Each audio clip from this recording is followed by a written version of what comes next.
Kita lanjutkan. Kita sudah di surat Hud. Sampai kepada ayat yang ke-116. A'udzubillahi minasyaitonirrajim. Bismillahirrahmanirrahim. Falaula kana minal quruni min qablikum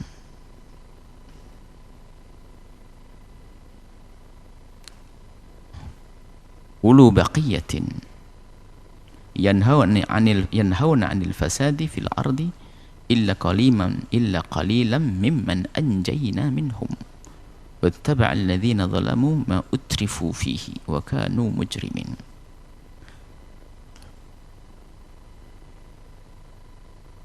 Falaula, laula ini kalau ketemu dengan fi'il, jumlah fi'liyah, maka punya makna semacam himbauan untuk kita perhatian. Tapi kalau ketemunya dengan jumlah ismiyah, nah, menjadi namanya lilim imtina, menunjukkan kalau itu nggak boleh terjadi. Masalah laula Ahmad lama jitu, kalau bukan karena Ahmad aku tidak datang. Berarti menjadikan sebab kedatangan adalah Ahmad. Kalau tidak ada Ahmad kita tidak datang. Tapi kalau ketemunya fi'il begini, falaula kana minal quruni, artinya ini peringatan, tambih atau tahdid, himbauan agar kita melihat, memperhatikan, kalau bukan karena adanya mereka-mereka yang hidup pada abad-abad dahulu, ulu baqiyatin, orang-orang yang punya kebaikan, punya akal, punya iman, punya keutamaan, yanhauna, yang mereka berkiprah di dalam menghentikan anil fasadi, kemungkaran, fil ardi, di muka bumi, illa qalilan, kecuali sedikit, mimman anjayna minhum, dari orang-orang yang telah kami selamatkan dari mereka. Kehancuran umat terdahulu ini sebelumnya, jadi umat akan hancur dan akan dihancurkan kalau bukan karenanya adanya sekelompok orang yang punya kemuliaan.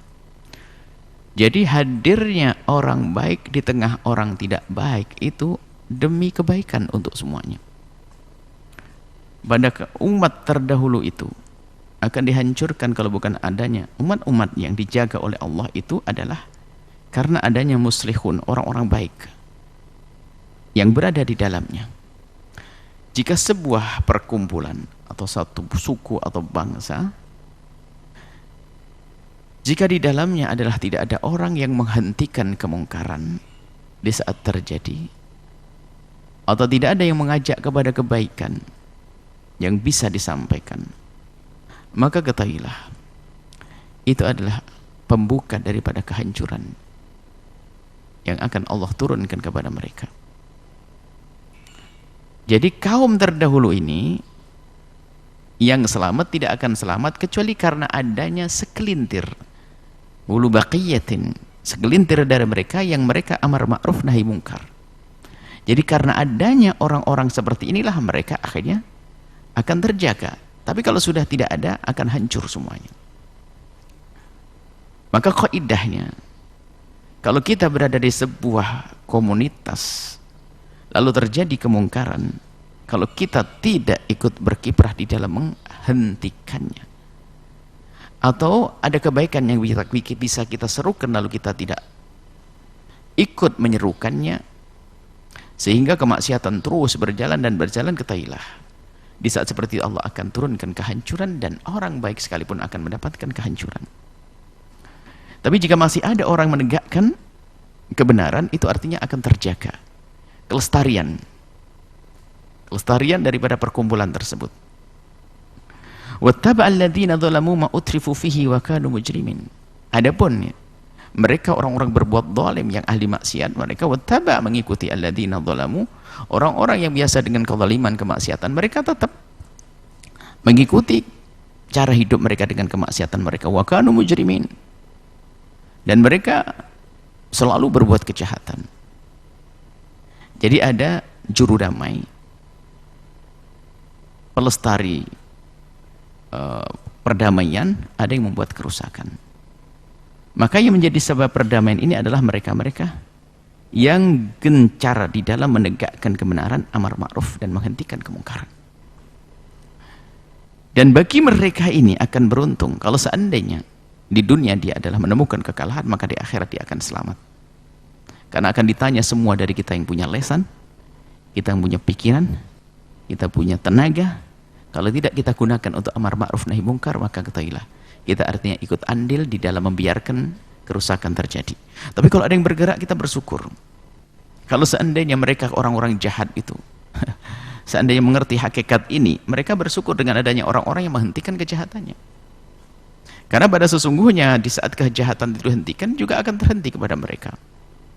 Mereka juga akan hidup nyaman.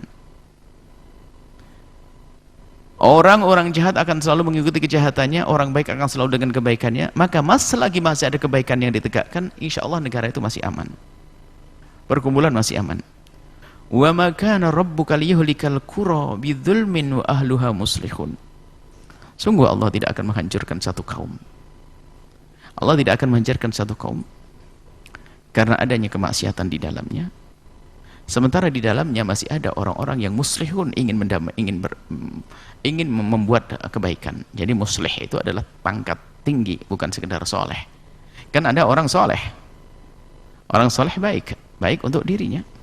Biarpun nanti adalah imbasnya, efeknya, pengaruhnya kepada kiri kanannya.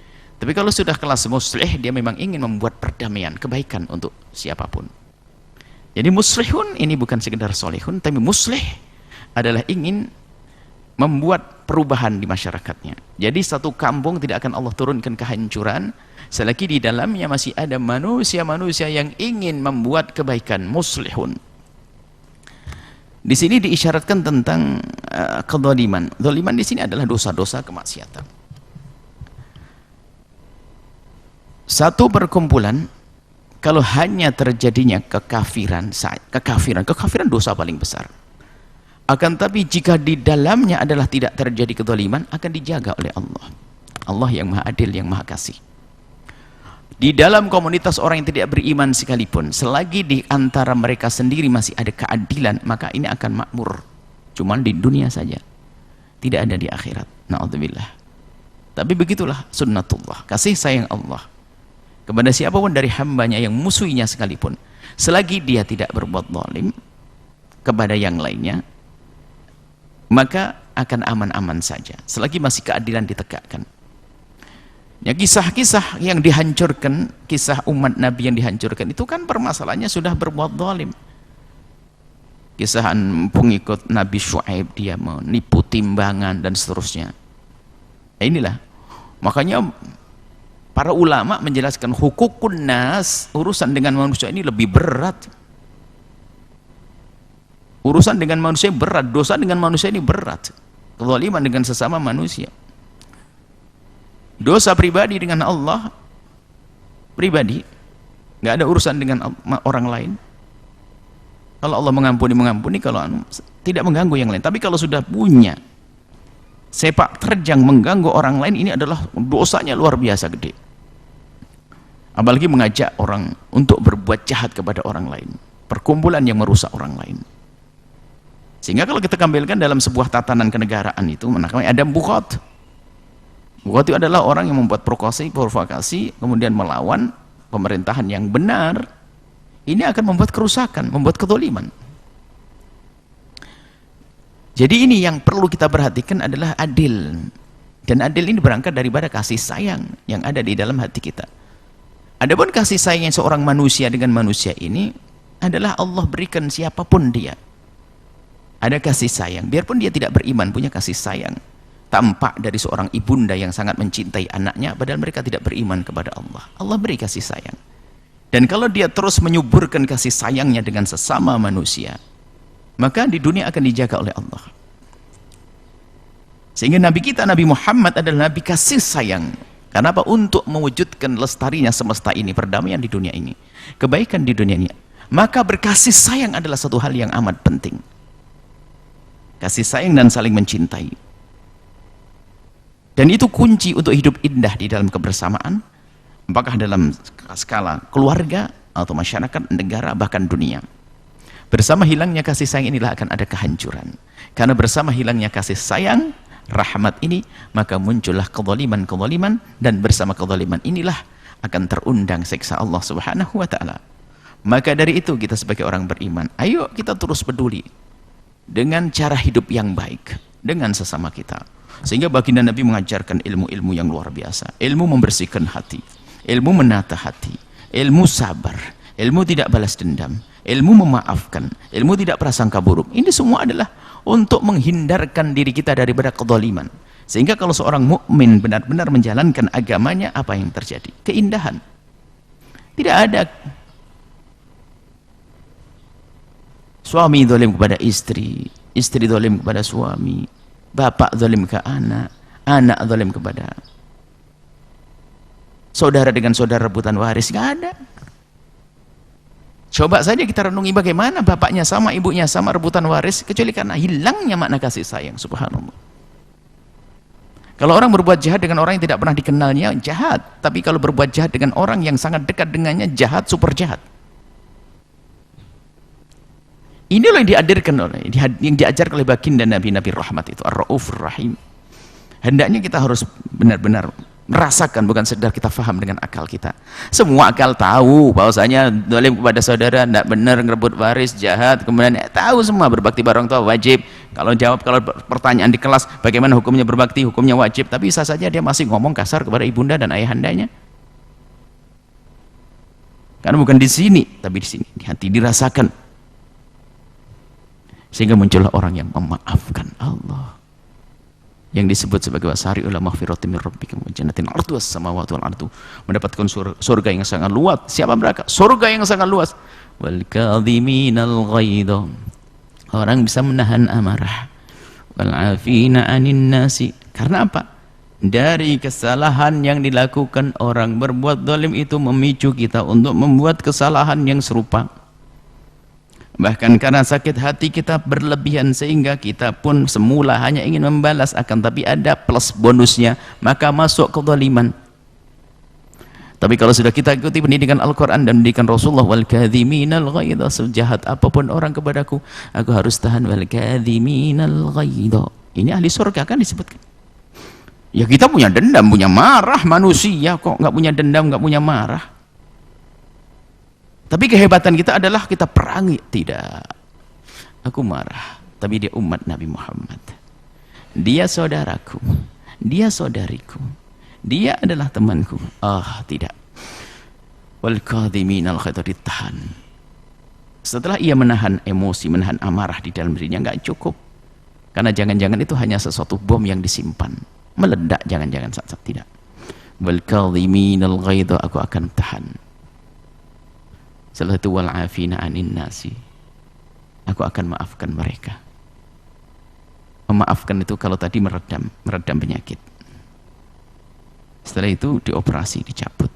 Wal 'afina 'anin nasi, dicabut masih sisa, barangkali bakterinya akan nyebar lagi. Wallahu yuhibbul muhsinin, Allah senang dengan orang berbuat baik. Dibersihkan sekali, sudah dijahatin malah berbuat baik. Itu kan akhlak Rasulullah. Sudah dijahatin malah berbuat baik. Seorang adik yang ahli surga direbut waris oleh abangnya, subhanallah. Tidak henti-henti yang memberikan hadiah kepada anak-anak daripada abangnya. Kenapa? Takut benci kepada abangnya. Bagaimana setan menjerumuskan? Kalau ada seorang adik, seorang kakak merebut waris adiknya, sang kakak masuk neraka karena waris. Apakah cukup sampai di sini? Setan tepuk tangan, senang sang abang masuk neraka karena merebut waris. Adiknya sabar masuk surga, tapi setan nggak mau. Nggak mau. Yang didolimi itu kan mestinya masuk surga karena dia didolimi. Setan nggak mau masuk neraka. Yang didolimi, yang diambil warisnya itu. Rupanya diam-diam pertama masih bisa sabar, akhirnya mengganjel di hatinya, ngedongkol. Akhirnya sama setan diperlihatkan, tuh abangmu sukses, tuh duitnya banyak, itu adalah modalnya dari kamu. Mulai marah, berkembang begitu. Akhirnya mula-mula sabar, rupanya berjalan setahun, 2 tahun, 3 tahun, abangnya semakin sukses. Dengar berita umroh berjamaah, umroh keluarga, beli mobil baru, rumah. Sementara dia sendiri membayar di sekolah anaknya nggak beres-beres. Istrinya tiba-tiba minta, kasnya nggak ada, ini Sudah itu baru mikir, begitu ngelihat mobil abangnya kelihatan. Oh, habis itu besok dapat undangan, dek datang ya ke rumah. Nah, apa bang, syukuran rumah baru. Anaknya yang kuliah telepon, bapak uang kuliahnya ini malu saya belum bayar 2 bulan. Gak kuat, akhirnya bapak ngomong, nak sabar nak, abah sudah sabar bertahun-tahun, kalau bukan karena pamanmu gak sampai gini deh. Anaknya baru bilang, kenapa memangnya? Sudah, nanti aja ke rumah saya ceritai. Istrinya begitu, kalau minta duit marah-marah lagi setengah. Marah juga suami, kita itu gak akan capek amat kalau bukan karena saya didolim oleh abang saya. Istrinya bertanya, memang kenapa? Terus cerita, akhirnya apa? Mulai benci, masuk neraka dia, anaknya dibawa, istrinya dibawa. Maka ketahuilah bahwa jika memang kita yakin ada orang berbuat zalim kepada kita, maka jadikan itu kendaraan meluncur kepada ridha Allah, jangan jadi dendam. Itu yakin.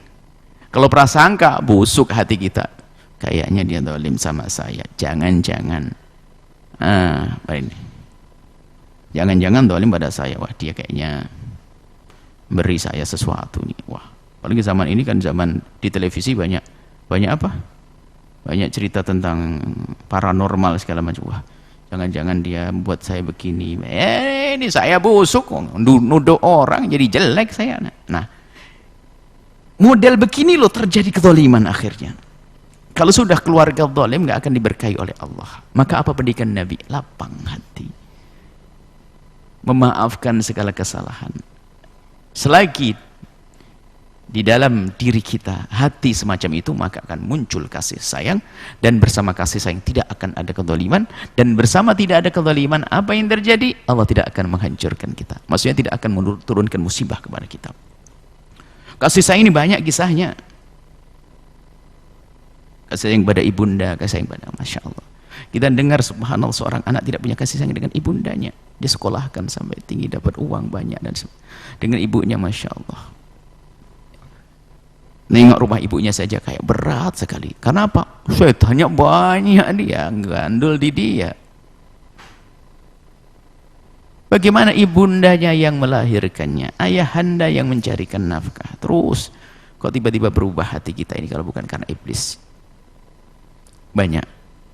Dalam persahabatan pun juga demikian. Kadang kita terpicu dengan marah, emosi. Maka punyalah ilmu kebal, yang dalam Al-Quran istilah qalbun salim, dalam bahasa Nabi adalah apa? Salamatus satri, ilmu kebal. Kalau tidak ilmu kebal, kita ini capek. Kenapa? Kita ini hidup dengan manusia, bukan dengan malaikat. Kalau dengan malaikat, nggak ada malaikat zalim sama kita. Kita hidup dengan manusia yang sebaik-baik apapun dia, tentu ada sisi ketidakbaikannya. Jangan-jangan yang kita bidik sisi ketidakbaikannya, maka jelek semua di mata kita, buruk. Siapa yang nggak punya kejelekan? Nah, kisah kezaliman inilah yang menjadikan kehancuran. Banyak kezaliman. Kita mulai dari diri kita sendiri deh. Jangan kita menyeru perdamaian dunia, tapi kita sendiri tidak pernah damai dengan saudara, damai dengan. Sampai dikatakan kalau ada orang kerjaannya hanya membuat kerusakan, tidak senang kedamaian, sebetulnya di rumah nggak akan damai dia. Karena memang sifatnya sifat bikin ontran-ontran, bikin gara-gara, dia bikin gonjang-ganjing, bikin masalah. Tapi kalau orang lembut di rumah, karena sudah tertata hatinya, dengan siapapun akan lembut. Bahkan kalaupun seandainya ada bentuk kekasaran, ternyata hakikatnya kelembutan. Makanya amar ma'ruf nahi mungkar itu sebenarnya kelembutan semuanya kalau orang paham. Sehingga seolah-olah dia dengan marahnya, akan tapi ternyata itu cinta. Begitu sebaliknya, senyum menjerumuskan, ada. Jadi kuncinya ini. Wa maka rabbuka liyuhlikal al-qura bidzulmin wa ahluha muslihun. Allah tidak akan menghancurkan satu kaum dengan kemaksiatan yang terjadi selagi di dalamnya masih ada orang yang amar ma'ruf nahi munkar. Dan juga Pak ahli tafsir menjelaskan bahwasanya selagi satu kaum itu masih ada keadilan di dalamnya, karena adil itu adalah islah yang sesungguhnya, maka tidak akan Allah hancurkan. Bahkan sebaliknya, yang harus kita waspadai bahwa itraf, taraf itu adalah hidup berlebihan. Kalau Allah itu wa idza aradna anuhlika qaryatan, kalau kita ingin menghancurkan, Allah kalau menghancurkan qaryat itu amarna mutrafiha, Allah menyuruh orang-orang yang diberi kelebihan, fafasaku fiha. Jadi rupanya isyarat bahwasanya orang yang hidup berlebihan ini kalau tidak waspada lebih cenderung gampang melakukan kezaliman. Amarna, Allah memerintahkan, ini bukan berarti Allah menyuruh orang berbuat zalim, tidak. Kalau Allah ingin menghancurkan satu kaum, satu perkumpulan, itu biasanya yang Allah dahulukan adalah bagaimana kisah orang-orang yang cukup. Hei orang-orang kaya, hei orang-orang punya jabatan, dengar ini. Amarna maksudnya Allah memerintahkan agar orang dengan kekayaannya itu benar kepada Allah, dengan kekayaan, dengan jabatannya benar kepada Allah, tapi tidak fafasaku fiha, ternyata justru itu semua dijadikan untuk melakukan kebatilan, kejahatan, kemaksiatan. Hancurlah Korea itu. Tapi sebaliknya mereka itu yang punya kekayaan, punya jabatan itu, kalau dia mau benar, waduh, pahalanya semua rakyat bagi dia. Makanya kita tuh perlu orang cerdas hati saja saat ini. Kalau orang punya kekuasaan kelas desa saja, ternyata di hatinya hidup, dia diberi oleh Allah kekuasaan, satu kampung deh, kuwu anggap saja, sudah gitu kuwu kaya lagi, sudah punya kekuasaan, kuwu kaya, saya udah naik ke atas deh, bupati, presiden, terusan ini urusan, sama saja, anggap saja kelas kecil. Lalu Allah berikan di hatinya kasih sayang tadi, tidak ingin berbuat zalim, kemudian diberi kekayaan, lalu dia menjalankan perintah Allah. Wah, luar biasa. Tapi yang banyak adalah mereka tidak paham. Akhirnya apa? Dengan segala yang Allah berikan kepadanya, itu mereka fafasaku, mereka pada melakukan kefasikan, melakukan dosa dengan jabatannya dan dengan kekayaannya. Apa yang terjadi? Allah hancurkan nanti. Maka kami sampaikan, dan ini doa yang selalu kami panjatkan, semoga Allah memberikan bimbingan, petunjuk kepada siapapun yang ngurusi negara ini.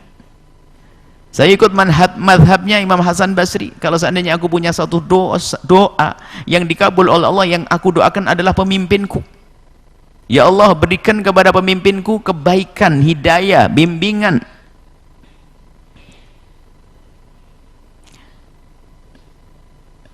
Kita doa begini tidak pengen didengar oleh, maka sebaik-baik doa adalah yang didoakan nggak dengar, supaya dikabul oleh Allah. Ini hanya kami menyeru kepada siapapun yang punya jabatan dan kekuasaan. Sebetulnya jabatan dan kekuasaan itu Allah berikan kepadamu, hai Pak Kuwu, hai Pak Camat, hai Pak Bupati, hai Pak Gubernur, hai Pak Presiden, dengar. Sebetulnya jabatan yang Allah berikan kepadamu itu adalah pesan istimewa dari Allah agar engkau semua segera meluncur kepada Allah dengan kemuliaan yang sesungguhnya. Makanya jangan tuli, rugi. Kalau tuli rugi, sebelum berakhir itu semuanya, jabatan akan berakhir. Jadi Kuwu 8 tahun, 5 tahun. Jadi gubernur juga 8 tahun, 10 tahun, 2 kali periode. Presiden pun demikian. Sebelum berakhir, ayo dengan Allah. Sebab apa? Dari orang-orang semacam ini diberi jabatan dan beri kekayaan ini, kalau mereka berbuat jahat, wah, banyak korbannya. Maka setelah itu Allah hancurkan. Kalau Allah ingin menghancurkan satu kaum, cukup itu. Orang-orang yang diberi oleh Allah kecukupan itu adalah diselewengkan mereka. Tidak peduli dengan kekayaannya, digunakan untuk keharaman. Dengan kekayaannya dia buat proyek-proyek neraka. Sementara para orang-orang soleh buat proyek-proyek akhirat kan. Dia buat proyek-proyek neraka, macam-macam yang dibuat. Karena apa? Peluang. Apalagi dia punya jabatan juga. Wah, ini kesempatan. Tak tanya apa? Subhanallah. Dia ternyata membuat rekening neraka besar-besaran. Subhanallah. Tidak bisa menikmati dunianya. Mati orang itu. Setelah mati apa? Semua kejahatannya akan mengalir. Tolong dengar wahai Pak Bupati, tolong dengar wahai Pak Wali Kota, tolong dengar Pak Gubernur, tolong dengar Pak Presiden. Apakah Anda rela di saat di alam barzah kemudian mengalir maksiatnya hamba Allah, makhluk Allah, rakyat? Kalau saya tidak rela, Saya ingin Anda presiden masuk neraka. Saya ingin Anda sebagai gubernur. Saya tidak ingin Anda sebagai presiden masuk neraka. Saya rindu Anda presiden masuk surga. Saya rindu Anda gubernur masuk surga. Saya rindu Anda bupati masuk surga. Saya rindu Anda sebagai Pak Kuwu masuk surga. Saya tidak pernah menginginkan Anda masuk neraka. Maka dengar. Ini ayat ini pungkasan ayat kisah orang-orang dolim di negara-negara terdahulu. Bagaimana kisah Fir'aun, kisah Nabi Shu'aib, kisah Nabi Lut nih. Dengar nih. Makanya Hud ini sampai Nabi Muhammad mengatakan syayyabatni Hud wa akhwatuha, bikin uban baginda Nabi ini. Surat Hud ini. Bagaimana? Karena kisahnya begini. Nabi sangat cinta kepada umat, jangan sampai ada kisah begini.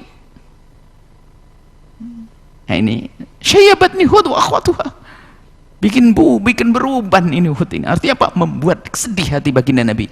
Dengar kisah Nabi terdahulu dengan rakyat semacam itu, Nabi tidak ingin ada umat yang melakukan seperti itu. Semoga ini pesan kami sampaikan karena Allah. Ini urusan ikhlas pribadi. Kalau seandainya saya belum ikhlas, semoga yang mengamini ikhlas. Sehingga pesan-pesan ini akan sampai ke hati. Saya tidak ingin hanya didengar oleh telinga mereka. Saya ingin hati mereka mendengar. Akhirilah kezaliman, akhiri kejahatan. Kalau memang Anda sudah baik, tingkatkan kebaikan. Kami tidak mengatakan Anda jahat, wahai Pak Gubernur, wahai Pak Bupati, wahai Pak Presiden. Akan tapi kami tidak ingin Anda jahat gitu saja. Ini adalah bahasa cinta kami. Kami tidak bisa melangkah ke pendopo Bupaten. Saya tidak bisa melangkah ke kantor Gubernur. Saya tidak bisa melangkah ke istana Presiden. Akan tapi saya akan menuju kepada Allah Subhanahu wa taala untuk memohon dan berdoa semoga Allah memberikan hidayah kepada semuanya. Setelah itu indah. Baik, kita lanjutkan. Wa ma kana rabbuka liyuhlikal qura bidzulmin wa ahluha muslihun. Pungkasannya walau syaa rabbuka laja'alan nasa ummatan wahidatan wa la yazaluna mukhtalifina illa man rahima rabbuk walidzalika khalaqahum wa tammat kalimatu rabbika la amla anna jahannama minal jinnati wan nasi ajma'in.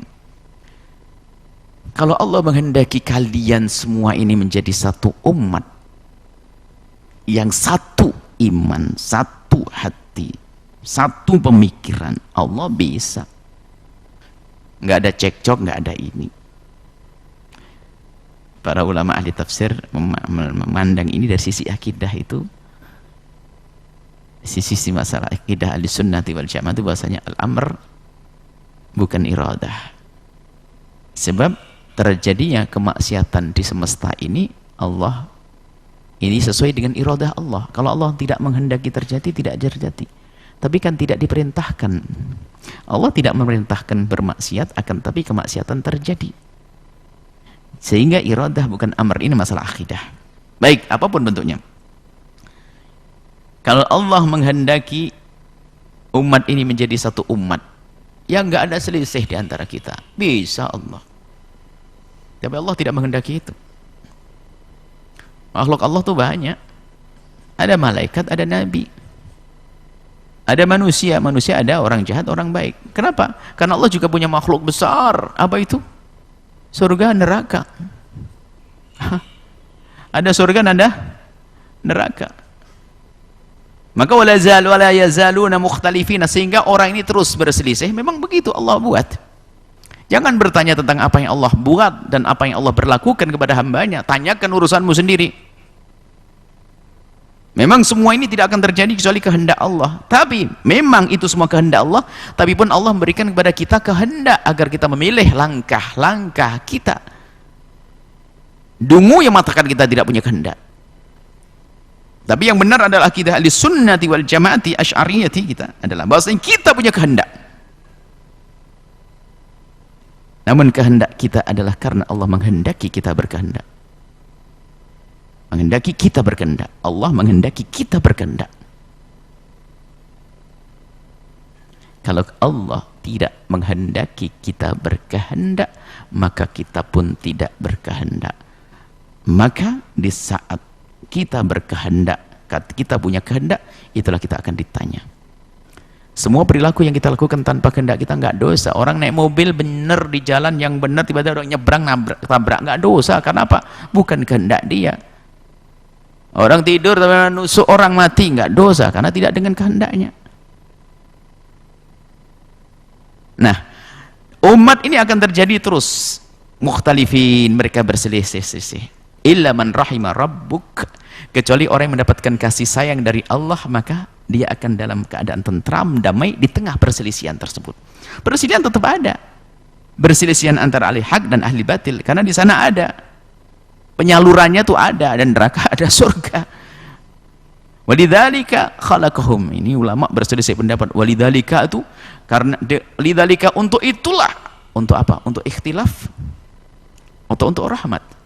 Sebab ilaman rahim, untuk rahmat itulah mereka diciptakan, atau untuk berselisih mereka diciptakan? Nah, ini lidzalika khalaqahum wa ma khalaqtul jinna wal insa illa liya'budun. Allah menciptakan jin manusia untuk beribadah. Maknanya apa di sini? Maknanya adalah bahwasanya kita ini diciptakan, kemudian digabung ini. Semua mengatakan, iya, kita diciptakan untuk adanya khilaf itu dan untuk berkasih sayang. Maka di saat terjadi khilaf, dan memang harus ada khilaf karena memang seperti ada siang dan malam, Allah ciptakan kebatilan dan al-haq, maka tentu ada khilaf di sini. Maka di saat khilaf yang diberi kasih sayang oleh Allah, dia akan memilih di jalan yang benar di saat dia berkhilaf. Khilaf. Lidzalika khalaqahum, Allah menciptakan khilaf. Sehingga ada orang yang diberi oleh Allah petunjuk, maka di dalam berkhilaf dia khilaf yang benar, berselisih. Mulai dari nabi-nabi terdahulu ada khilaf terus seperti itu. Bahkan dalam segalanya ada khilaf, adanya orang kaya pun ada orang miskin. Kenapa Allah menciptakan orang miskin? Kan Allah bisa mengayakan. Ini mungkin cara, ini gambaran pendeknya, gambaran ringannya. Kenapa Allah menciptakan orang melarat?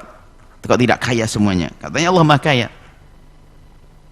Allah Maha Kasih. Dan membuat semacam itu adalah sesuai dengan kehendak Allah yang kita tidak boleh banyak tanya. Akan tapi dengan adanya orang fakir, inilah kamu orang kaya akan mulia dengan kekayaanmu. Kalau bukan karena si fakir, kau tidak akan mulia. Dengan apa? Dengan dermanya. Si fakir dengan kesabarannya. Semua ada hikmah di balik ini semuanya. Maka kuncinya adalah bagaimana kita kembali kepada rahmat Allah. Di dalam berselisih kita kembali kepada rahmat Allah. Di dalam kita berbeda, kita mendahulukan yang ada rahmat Allah di sana. Kalau sudah seperti itu, maka kita akan selamat. Sebab apa? Wa tammat kalimatu rabbika, sudah menjadi sebuah ketentuan yang tidak bisa dirubah. Ketentuan Allah. Apa itu? Ada surga, ada neraka. Ada penghuninya. Semoga ini adalah ahli surga semuanya. Tapi ahli neraka itu ada. Mana orangnya? Tidak tahu. Semoga ini ahli surga semuanya, gitu aja. Tapi ingat, la amla anna jahannama minal jinnati wan nas. Jadi ada Allah menciptakan orang sesat, orang jahat, orang maksiat, semua ada diciptakan oleh Allah. Kenapa? Memang Allah sudah menyiapkan neraka untuk mereka. Sebetulnya ini peringatan, kalau begitu kamu jangan dekat-dekat ke neraka. Di saat khilaf-khilaf yang benar. Bukan berarti, ya sudah kalau begitu memang Allah akan menuin neraka, biar saya masuk neraka. Lu bodoh begitu. Justru ini peringatan besar bagi kita, bahasanya la amla anna jahannam. Sungguh aku akan penuhi jahannam. Maka takutlah. Jangan sampai itu adalah kita sebagai apinya, sebagai kayu bakarnya. Minal jinnati, dari bangsa jin dan manusia semuanya. Jadi ada neraka nanti penuh. Tapi tidak usah khawatir, selagi kita dengan Allah, Anda tidak dimasukkan ke sana. Itu. Makanya perbedaan kan ada, perselisihan ada. Perselisihan sifatnya besar, agama-agama. Antara keyakinan gede. Perselisihan juga terjadi dalam keluarga. Ada perselisihan. Tapi ingat, dahulukan perdamaian.